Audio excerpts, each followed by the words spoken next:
Neighbors in Cherokee Point say the homeless problem has gotten out of control, and they don't feel safe in their homes anymore. Renewable energy is a good thing, but who should pay for it? We hear from both sides. Students in the South Bay head back into the classrooms for their first day tomorrow. We show you a brand new school and all the preparations. Plus, the Verify team answers your questions about over-the-counter birth control pills and if they really exist. Forget about gas prices. How would you like to travel 100 miles on $1.20 on Jim's electric unicycle? And why one man is eating only Taco Bell for an entire month. CBS 8 News, live at 6, starts now.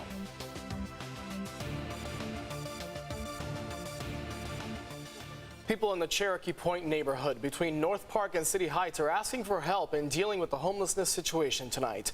Good evening, I'm Jesse Pagan in for Marcella Lee. I'm Carlo Cicchetto. One of the canyons next to the 805 freeway has been a trouble spot, they say, for years. CBS 8's Brian White walked the area with the people who live there, who say the problem in their neighborhood is getting worse. I'm here on 35th Street, and just a few blocks that way, this road dead ends into a canyon area just east of the 805. And neighbors around here say they don't feel safe because the homeless problem has gotten out of control. The homeless people bring like tons of bikes down the street and take them right down into the canyon, and they spray paint them and chop them up.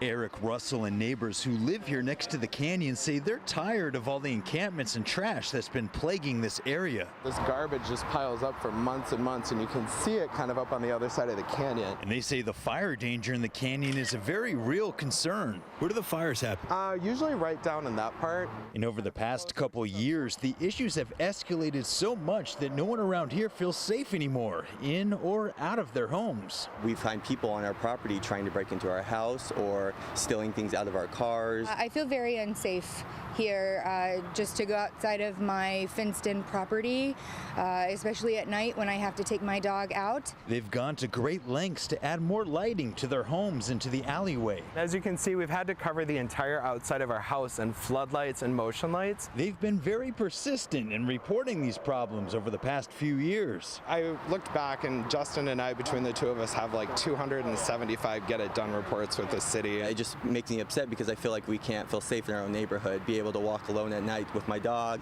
As far as jurisdictions, the city owns the canyon area, but Caltrans owns the fenced-in property alongside the 805 freeway. So I did go ahead and report that portion to Caltrans. I also reached out to the city, and they responded with this statement, which reads in part, quote, "Currently, the average response time for this type of report is 20 days, and we are doing our best to respond to all complaints as quickly as we can. Typical outcomes for this type of report include services being offered to any people present, connection to a homeless outreach specialist, enforcement action, or movement of the encampment." Meanwhile, Eric and his neighbors don't know what to do, and they feel helpless. These people don't want to go to the shelters because they can't do drugs and drink there. And, and we've seen how much people are doing drugs in this canyon. In Cherokee Point, I'm working for you. Brian White, CBS 8. All right, Brian, thank you. CBS 8 is working for you. If there's an issue you'd like us to look into, email us at workingforyou@cbs8.com.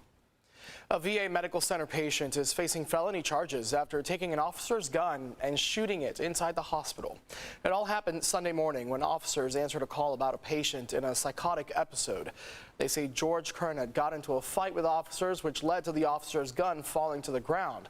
That's when they say Kern had picked it up and fired it. The bullet missed the officer, hitting the wall in the room next door. Officers then arrested Kernup. This is the second time in 15 days a patient grabbed an officer's gun and shot it. The first happened at Scripps Mercy on July 2nd. Tonight, we know the identity of the body found in the water at Sunset Cliffs last week. Andy Gustavo Caballero was 24 years old and lived in Riverside, according to the medical examiner's office. Caballero was last seen alive about a week before his body was discovered last Wednesday. Details on a cause of death have not been released yet. The solar workers teamed up with environmental groups downtown today for what they called a Don't Tax the Sun rally. The event was organized because the California Public Utilities Commission is considering a plan that would force Californians who install solar systems to pay higher fees. CBS 8's Steve Price was at the rally and talked to those in favor of the plan. Most people agree that renewable energy is a good thing, but ask who should pay for it, and that's where opinions differ. Solar companies say their customers should be rewarded, but those without solar say they're being punished, being forced to pay too much. The protesters say it's about saving our planet. We are calling on Governor Newsom to protect rooftop solar, make solar more accessible, and reduce the amount of dirty energy we rely on.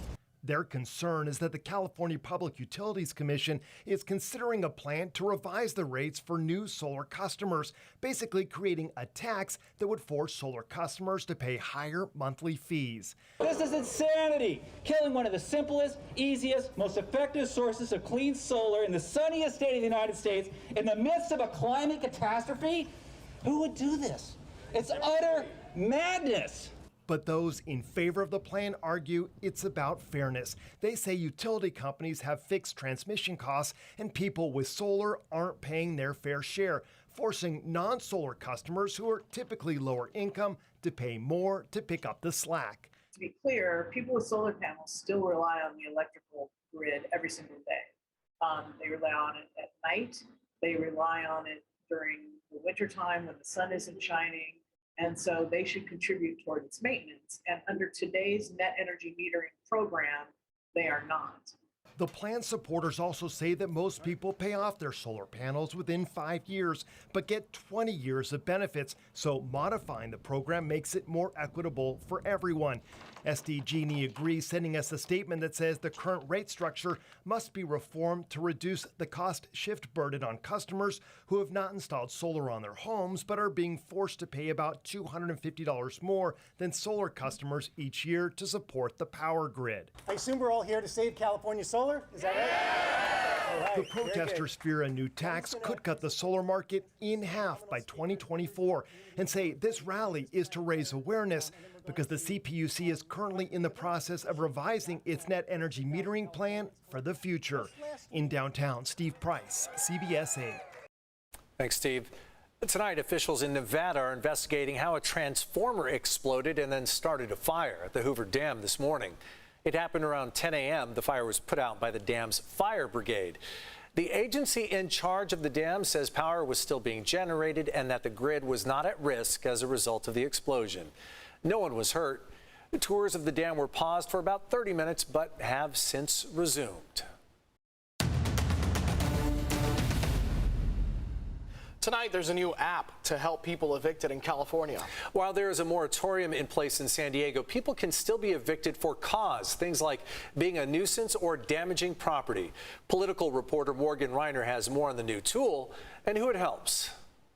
Thousands of people in California are evicted every year because they fail to respond to the eviction notices on time. The state of California only gives them 5 days to do so. But this new tool helps people fill out that form, makes it really easy for them to do so that they're not evicted by default.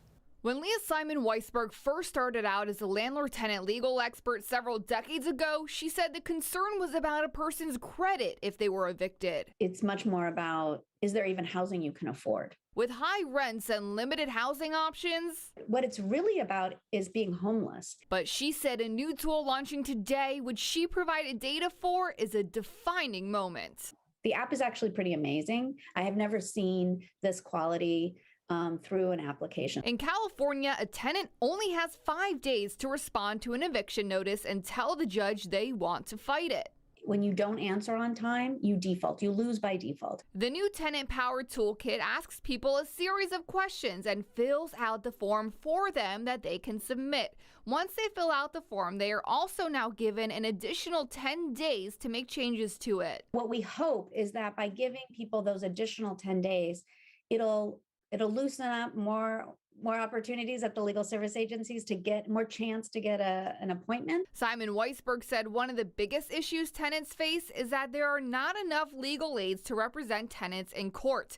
And having a representative in court, she said, makes all the difference in the world. You have a 0.17% chance of winning if you go to trial by yourself.